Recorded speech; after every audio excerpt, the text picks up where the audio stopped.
Right, నమస్తే. నేను మీ Venkatesh. Welcome to our channel.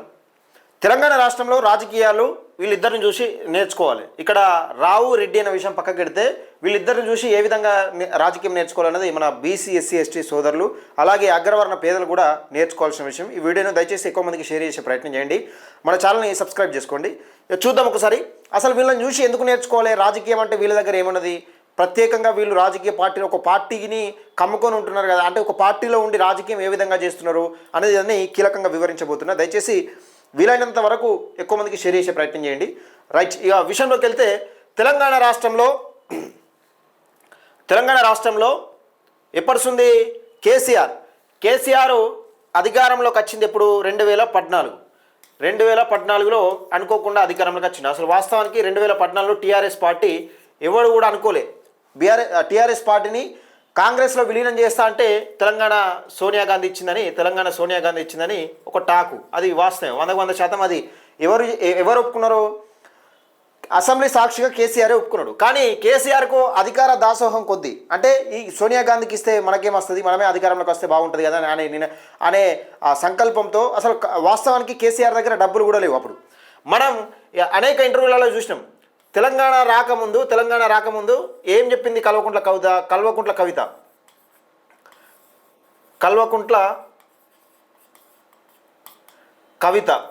ఏం చెప్పింది? కల్వకుంట్ల కవిత ఏం చెప్పింది? నాకు కనీసం కట్టుకుంటానికి ఇల్లు కూడా లేదు, కానీ ఒక మంచి ఇల్లు కూడా లేదని చెప్పింది. ఇప్పుడు ఎట్లున్నారు? ఒక సొంత పార్టీ పెట్టి రాష్ట్రంలో ముఖ్యమంత్రి కావాలనే కోరిక, అంటే ఒక సీఎం పీఠానికే ఎసరు పెట్టింది. సీఎం ఒక ముఖ్యమంత్రి కూతురు సొంత పార్టీ పెట్టి ఆ పార్టీ అధికారంలోకి రాకముందు 2014లో ఒక ఇల్లు కూడా లేని కవిత ఒక పార్టీ పెట్టేంత రాజకీయ పార్టీ పెట్టేంత ఎదిగింది. మరి ఈ నిజంగా ఈ సంపద అంతా ఎక్కడి దోచిర్రు వీళ్ళు?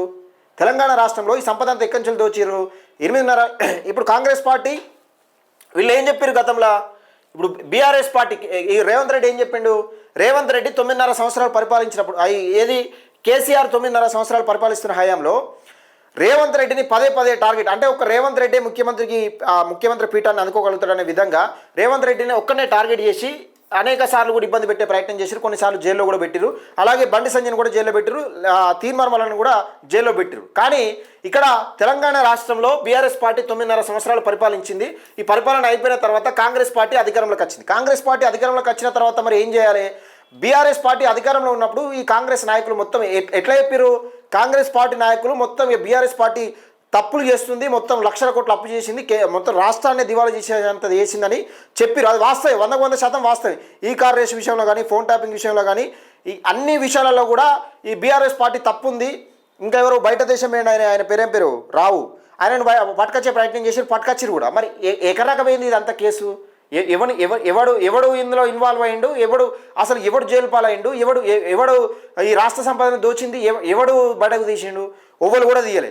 ఇక కాంగ్రెస్ పార్టీ అధికారంలోకి వచ్చింది. రేవంత్ రెడ్డి కాంగ్రెస్ పార్టీ అధికారంలోకి వచ్చిన తర్వాత అసలు తెలంగాణ రాష్ట్రంలో ఎప్పుడు లేని విధంగా బీసీ నినాదం తెరపైకి వచ్చి మా బీసీల రాజ్యం రావాలని తీర్మార్మలన బీసీ నినాదం ఎత్తుకున్న తర్వాత ఇక్కడనే మార్పు మొదలైంది. ఇక్కడ మార్పు ఏం మొదలైంది? నిజంగా మార్పు తెలంగాణ రాష్ట్రంలో ఏ మార్పు మొదలైంది? మరి తెలంగాణ రాష్ట్రంలో ఏం మార్పు మొదలైందంటే బీసీ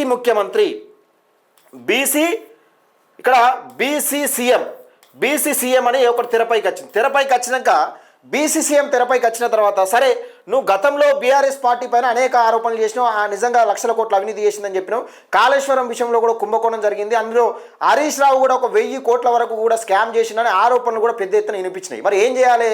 బీఆర్ఎస్ పార్టీ అధికారం పోయింది, కాంగ్రెస్ పార్టీ అధికారంలోకి వచ్చిన తర్వాత మరి ఒక్కరిని హరీష్ రావు కానీ, కేటీఆర్ కానీ, కేసీఆర్ కానీ, లేకపోతే ఇంకా సంతోష్ రావు కానీ ఒక్కరిని ఒక 5 రోజులన్న జైల్లో పెట్టలే. ఎందుకు పెట్టలేదంటే ఇక్కడ బీసీ ముఖ్యమంత్రి బహుజనులందరూ, ఇక్కడ బహుజనవాదం మళ్ళీ తెరపైకి వచ్చింది తెలంగాణలో. బహుజనవాదం ఎప్పుడైతే తెరపైకి వచ్చిందో మళ్ళీ బీసీ ఎస్సీ ఎస్టీ మైనార్టీలందరూ ఎప్పుడైతే కలవడానికి సిద్ధంగా ఉన్నారో, ఇక్కడ కలిసిపోతున్నారో, తెలంగాణ రాష్ట్రంలో రాజకీయాలు అనేది మార్పు అయిపోయింది.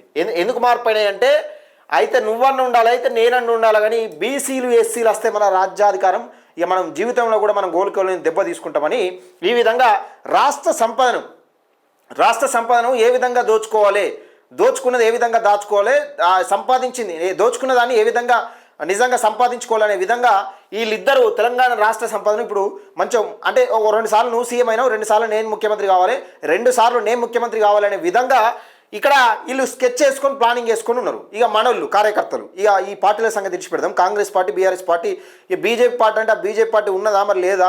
అసలు తెలంగాణ రాష్ట్రంలో బీజేపీ కార్యకర్తలకు అసలు బీజేపీ అగ్రనాయకత్వం ఏం సూచనలు ఇవ్వబోతా ఉందని విషయం పక్కకెడితే, అయితే ఇక్కడ కాంగ్రెస్ బీఆర్ఎస్ కాంగ్రెస్ బీఆర్ఎస్ ఇక్కడ ఈ విషయం పక్కకెడితే ఇక మన కార్యకర్తలు ఉన్నారు, ఇక బీసీ ఎస్సీ ఎస్టీ మైనార్టీ కార్యకర్తలు ఈ పార్టీల కోసం, ఈ అప్పులపాలయ్యే సర్పంచుల పదవుల కోసం వీళ్ళకి ఏముండదు, జస్ట్ సర్పంచులు ఎంపీటీసీల మందమే.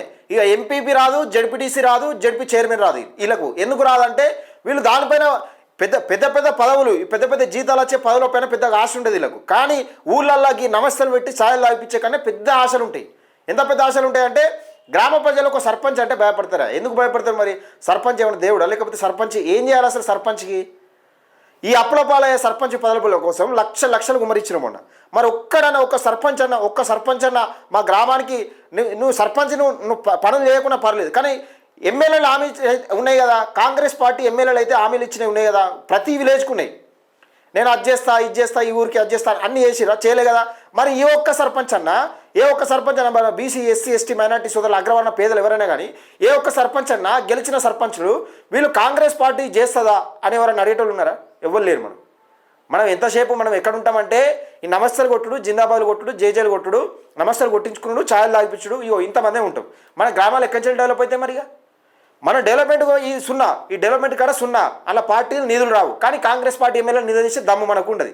మరి ఈ అప్పులపాలయ్యే సర్పంచుల పదవుల కోసం మనం కొట్టుక సత్తున్నాం. మనం ఎట్లా ఒక్కొక్క ఊళ్ళే ఇప్పటి వరకు చెప్తున్నా, ఒక్కొక్క ఊళ్ళే కొన్ని లక్షలు గుమరిచ్చిరు, ఒక 4-5 అభ్యర్థులు నిల్చుంటే కొన్ని లక్షలు గుమరిచ్చిరు. మరి ఆ పైసంతా ఎక్కడి చెల్లిపోయింది? పార్టీ ఫండ్ వచ్చిందా? మనకేమైనా పార్టీ ఫండ్ ఇట్లా వచ్చిందా? BRS party, Congress party, BJP party ఏమైనా పార్టీ ఫండ్ ఇచ్చిందా? మనకేమైనా లక్షలు పెట్టండి. ఇప్పుడు 10 లక్షలు 20 లక్షలు పెట్టేంత పార్టీ ఫండ్ ఏమైనా ఇచ్చిందా? మరి బీఫామ్లు ఇచ్చేంత, ఇప్పుడు బీఫామ్లు ఇచ్చే కాడ మరి ఎందుకు ఉండదు పోటీ?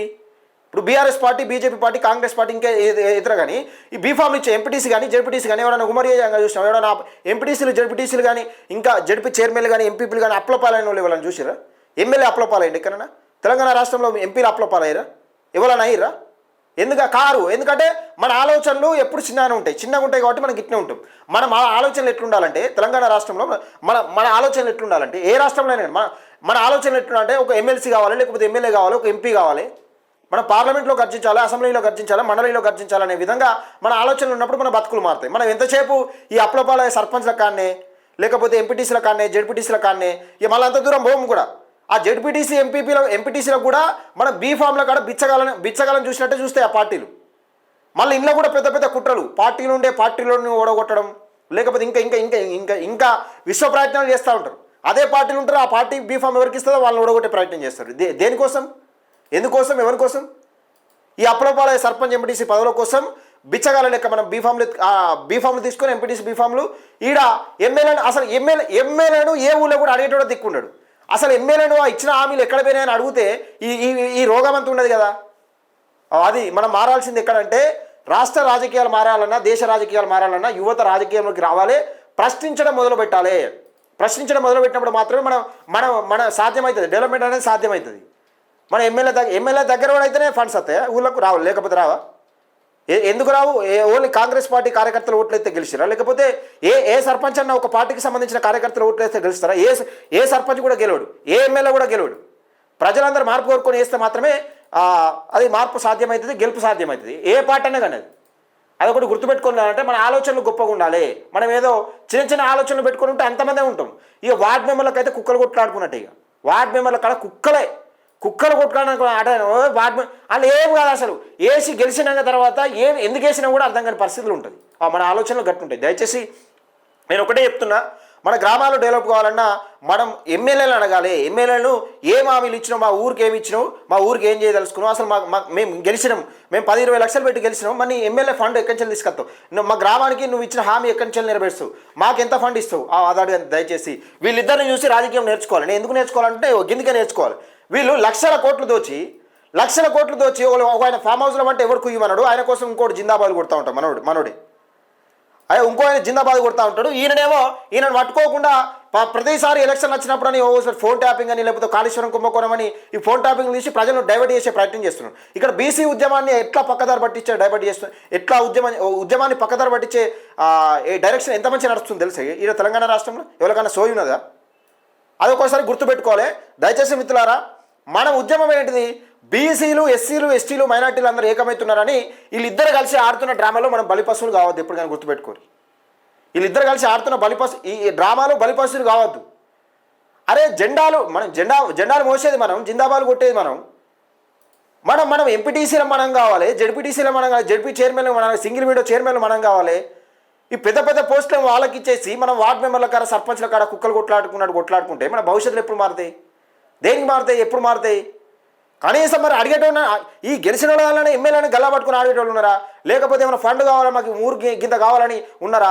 లక్షలు పెట్టి కాంగ్రెస్ పార్టీ సర్పంచ్లు గెలిచారు అనుకుందాం. వాళ్ళకి వచ్చిన ఏమున్నది? ఈ గ్రామ పంచాయతీలలో ఏమున్నది? లక్షలు అప్పు చేసిపోయారు. వాళ్ళ దగ్గర మాత్రం ఏముంటుంది? ఇప్పుడు బీఆర్ఎస్ పార్టీ హయాంలో ఫండ్ రాలేదని కాదు, ఫండ్ వచ్చింది. ఫండ్ను ఎట్లా దుర్వినియోగం చేసిరు? మరి ఈ లక్షల అప్పు గ్రామ పంచాయతీలకు ఎక్కడైంది? ఈ అప్పులంతా ఎవరి మీద తీసుకొస్తారు?